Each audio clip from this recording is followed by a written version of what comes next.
Улсын хурлын гишүүн Батцаанд Налайх Баянзүрх дүүргийн 8 сургуульд хүүхдийн автобус хүлээлгөө өглөө. Тэрээр Баянзүрх Налайх дүүргийн аслагдсан хороонд амьдардаг бага ангийн сурагчдыг зөөх, сургуулийн автобустай болох санаачлагыг гаргаж байсан юм. Энэ санаачлагыг Монгол Улсын 2014 оны төсвийн тухай хуульд хэрэгжүүлэхээр тусгаад байгаа. Улсын төсвийн санхүүжилтээр бага насны хүүхдэд үйлчлэх зориулалттай аюулгүй байдлыг бүрэн хангасан 8 ширхэг автобусыг Баянзүрх Налайх дүүрэгт хуваарсныг сургуулиудад хүлээлгөө өгөх ёслын ажиллагаа өнөөдөр болсон юм.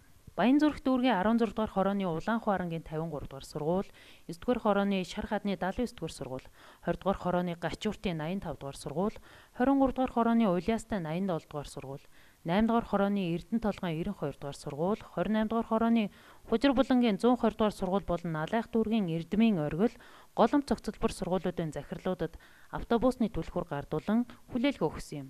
Тус арга хэмжээнд улсын хурлын гишүүн Батцаандан боловсрол соёл шинжлэх ухааны яамны дээд сайд тулга болон албаны бусад хүмүүс оролцлоо.